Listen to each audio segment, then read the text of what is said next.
उसने अपनी पत्नी को अपने हाथों से मारा। उसने सबूत मिटाने के लिए अपनी पत्नी की लाश को छत के पानी के टैंक में फेंक दिया। हालांकि नीचे रहने वाले लोगों को इसकी बिल्कुल भी खबर नहीं थी। वे उस पानी से खाना बनाते थे। बड़े छोटे सभी उस खाने को बड़े चाव से खाते थे। लेकिन जैसे जैसे दिन बीतते गए, पानी के टैंक में लाश सड़ने लगी। एक महिला कपड़े धोते समय अचानक पानी से आने वाली बदबू को महसूस करती है। पहले तो उसने इस पर ध्यान नहीं दिया, लेकिन उसी रात एक दूसरी लड़की दांत साफ करने की तैयारी कर रही थी। उसने अचानक अपने मुंह में कुछ अजीब सा महसूस किया। उसने ध्यान से निकालकर देखा तो पाया कि वो एक महिला का बाल था।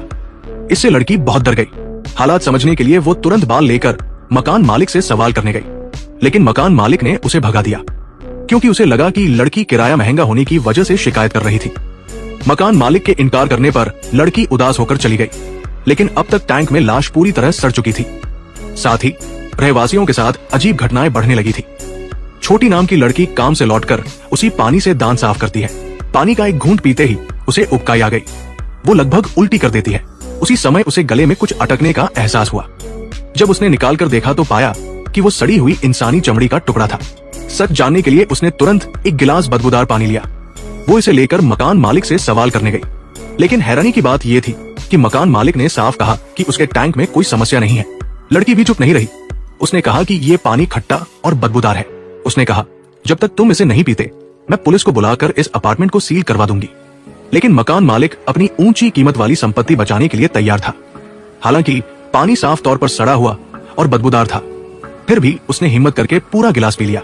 छोटी ये देखकर कुछ न कह सकी और उदास होकर चली गई। वो खुद सच का पता लगाने का फैसला करती है। उसे नहीं पता था कि उसके जाने के बाद मकान मालिक को इतनी उबकाई आई कि उसने रात का खाना उलट दिया। लड़की वापस जाकर सच की खोज शुरू करती है। वो दूसरे किराएदारों के घर जाकर पूछती है कि क्या उनके पानी में भी बदबू है। हैरानी की बात यह थी कि कुछ लड़कों ने न सिर्फ कहा कि कोई दिक्कत नहीं है, बल्कि उसे बाथरूम में ले गए। वे एक गिलास पानी पीकर ये साबित करना चाहते थे कि पानी ठीक है, लेकिन पानी पीते ही एक लड़के के मुंह में नाखून का टुकड़ा आ गया। ये देखकर सबको समझ आ गया कि छत के टैंक में कुछ गड़बड़ है। वे तुरंत छत पर गए ताकि टैंक खोलकर देख सके कि आखिर क्या हो रहा है, लेकिन तभी हवा ने टैंक का ढक्कन उड़ा दिया। डरपोक लोगों को लगा कि भूत प्रेत का खेल है, इसलिए वे नीचे लौट आए। उन्होंने पानी के सभी रास्तों को टेप से बंद कर दिया, फिर सामान बांधकर वहां से भागने की तैयारी करने लगे। दूसरी ओर लाश फेंकने वाला आदमी भी अजीब घटनाओं का शिकार हुआ। वो पानी पीने गया तो नल से खून जैसा पानी निकला। उसे तुरंत समझ आ गया कि लाश पूरी तरह सड़ चुकी है। अधिक लोगों को पता न चले, इसलिए वो जल्दी से छत पर गया। वो लाश को कहीं और ले जाना चाहता था, लेकिन तभी वो लड़की भी पीछे पीछे आ गई। पहले तो लड़की को लगा कि वो भी टैंक जांचने आया है। वो चुपके से उसके पीछे गई और पूछा,